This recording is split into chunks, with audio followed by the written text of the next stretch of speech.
Assalamualaikum warahmatullahi wabarakatuh. Al-Quran merupakan kitab yang diturunkan kepada Nabi Muhammad SAW. Di dalam Al-Quran banyak sekali ayat yang membahas tentang alam semesta. Salah satunya yaitu Quran Surat Ar-Rahman ayat 19 sampai dengan 20. Bismillahirrahmanirrahim. Marajal bahraini yaltaqiyan bainahuma barzakhul la yabghiyan, yang artinya dia membiarkan dua lautan mengalir yang kemudian keduanya bertemu. Di antara keduanya ada batas yang tidak dilampaui oleh masing-masing. Quran Surat Ar-Rahman ayat 19 sampai dengan 20. Beberapa tafsir mengenai Quran Surat Ar-Rahman ayat 19 sampai 20 diantaranya ada Tantawi Jauhari menjelaskan Marajal Bahraini, artinya Allah memberikan antara laut yang asin dan laut yang tawar mengalir berdampingan dan bertemu. Maka kita bisa melihat bahwa air tawar keluar dari gunung, seperti air sungai Nil di Mesir. Maka tidak ditemukan air yang asin bercampur dengan air tawar, kemudian menjadi tawar, begitu juga sebaliknya. Sedangkan yaltaqiyan, artinya kedua laut bertemu, akan tetapi Allah memberikan dinding pembatas antara keduanya, sehingga tidak bercampur dan saling melampaui antara keduanya. Bainahuma barzakhun, artinya batas yang bersifat ilahiyah. La yabghiyan, artinya tidak bercampur dan tidak berubah antara keduanya. Sedangkan menurut Imam Ar-Razi dalam tafsirnya Mafatihul Ghaib bahwa Marajal Bahrain, bahwa kedua air laut ini bertemu dan mengalir dan berdampingan, karena pada dasarnya memang secara karakteristik air yang berdampingan tidak mungkin tidak bertemu dan bercampur. Hanya saja yang dicegah oleh Allah adalah salah satu karakteristik air itu sendiri, yaitu rasa airnya, yaitu antara asin dan tawar.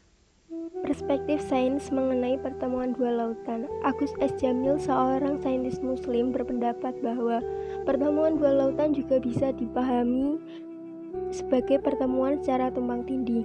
Hal ini berarti pemisah dua lautan atau barzah yang dimaksud terjadi secara horizontal, sehingga yang membedakan antara dua jenis lautan tersebut adalah karakteristiknya atau sifat fisika, yaitu seperti suhu, salinitas, tekanan, dan lain-lain yang dimiliki dari masing-masing laut. Oleh karena itu, masing-masing air laut akan mempertahankan karakteristiknya masing-masing, dan dari keduanya akan mempunyai jenis ikan dan tumbuhan yang berlainan. Pertemuan dua lautan secara horizontal ini dapat dilihat pada Selat Gibraltar.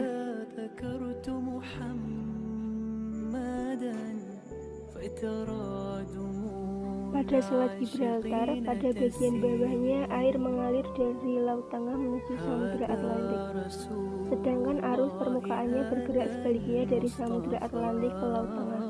Hal demikian dapat terjadi karena perbedaan salinitas dan densitas.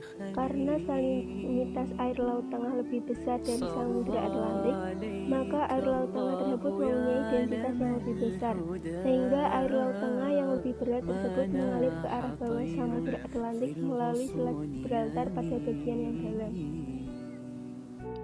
Perbedaan salinitas atau kadar garam juga menunjukkan perbedaan kerapatan banyaknya ion positif dan negatif dalam air laut. Ion-ion positif tersebut yang menyebabkan air garam di laut bersifat sebagai elektrolit, yaitu mampu menghantarkan arus listrik.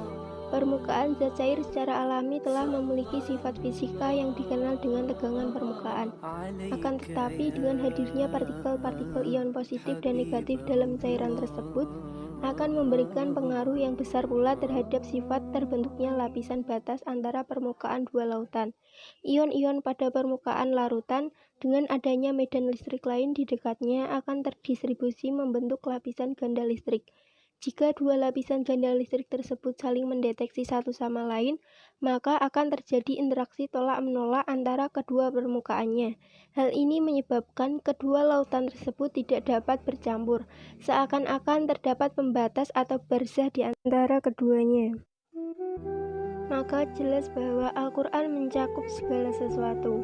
Adapun di bidang ilmu, tidak ada satu masalah pun yang tidak memiliki dasarnya di dalam Al-Quran. Al-Quran ketika pertama kali turun khususnya berbicara alam semesta tidak serta-merta langsung dapat dibuktikan kebenarannya.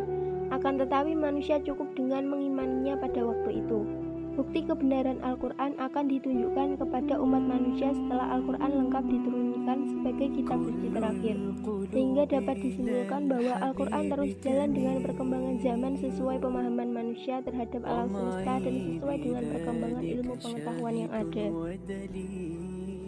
Sekian video dari saya. Wassalamualaikum warahmatullahi wabarakatuh.